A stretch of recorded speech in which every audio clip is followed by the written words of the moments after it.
dedication, focus, vigor, and mental quickness. These are the attributes that produce excellence, produce greatness.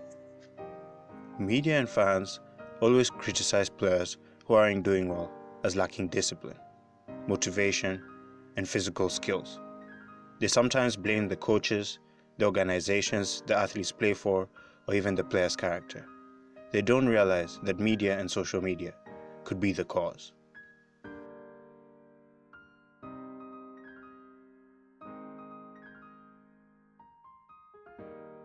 Airplane mode. No, seriously. Try it. But let me get this out of the way because this is incredibly important. I've been on the record religiously, Max, saying there's no way in hell Magic Johnson drafted Lonzo Ball with the number 2 overall pick. From Instagram to CNN and to the New York Times, such public media forces greatly influence how athletes perform.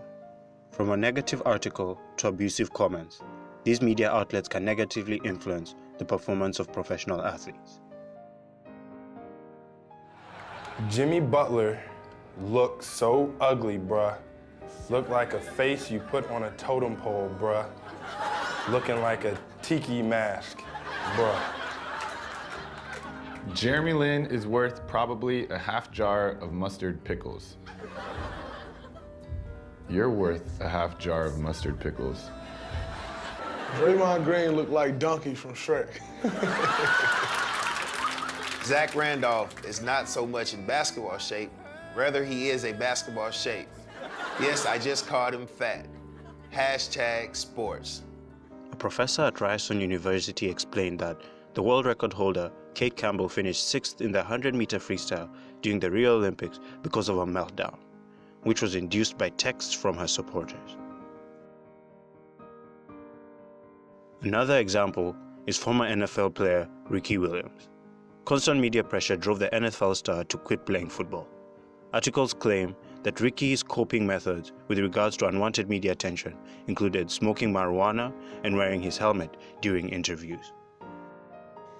Ricky had social anxiety disorder and extreme shyness.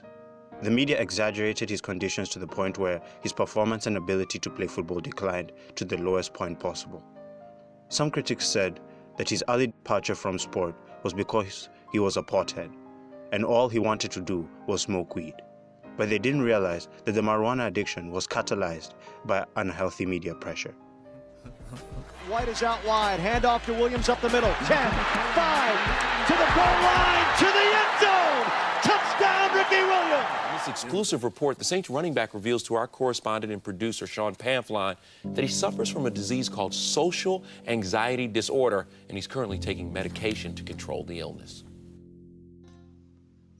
Some have asked why social media is so influential with respect to an athlete's physical capacity and performance on the sports field.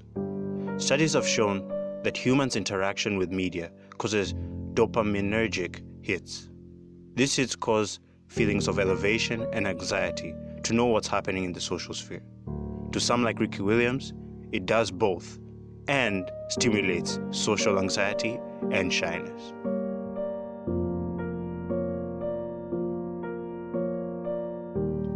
This anxiety causes athletes to regularly check what is happening on social media platforms.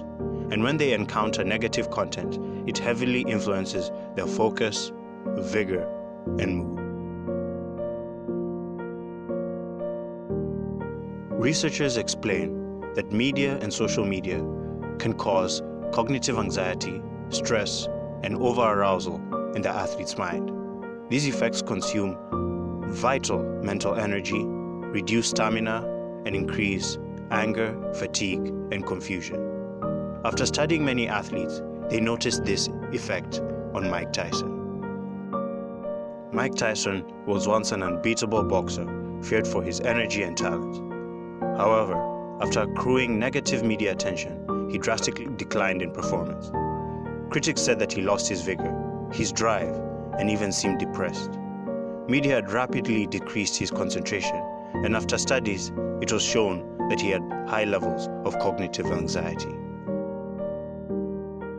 At this point, one may ask, how come negative attention hasn't affected LeBron James, Cristiano Ronaldo, or many other athletes who have been victim to negative media attention.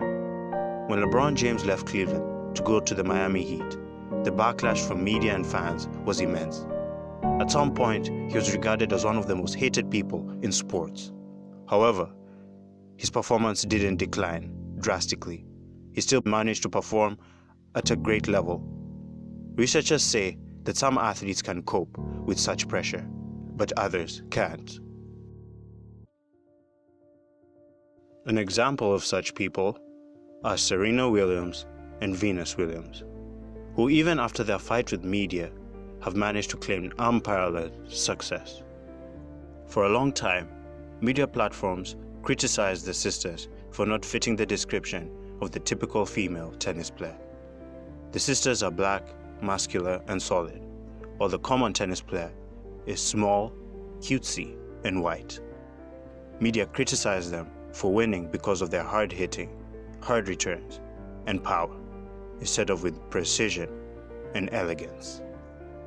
Though they accumulated a lot of criticism, Venus and Serena used that negative media to fuel their pursuit for success, and with it, they achieved many things. However, not many athletes have the capacity to do what Venus and Serena did. Some, unfortunately, succumbed to the media pressure and declined in performance. Kenny Rogers is among those who couldn't cope. After social media criticized the future of his baseball career, Kenny became hostile towards any media attention. He would often lose his temper and become violent. His attitude drastically changed, and so did his performance. His performance declined so much that fans began to boo at him. If media and social media has such a great effect on an athlete's performance, how could they possibly cope with it? Some researchers and veteran athletes recommend media detoxes and dieting, which involves going months without unnecessary media attention. In fact, the Canadian Olympic Committee instituted this approach with their athletes, who ended up doing extremely well in the 2006 Winter Olympics. Ultimately, we see that media, sports, and athletics have a semi-biotic relationship, and critics and fans need to recognize this relationship when they are evaluating the performance of athletes. We should not just jump to conclusions, but realize that sports are more than just talent, muscle, and skill. We should remember that it is a physical, emotional, and cognitive process.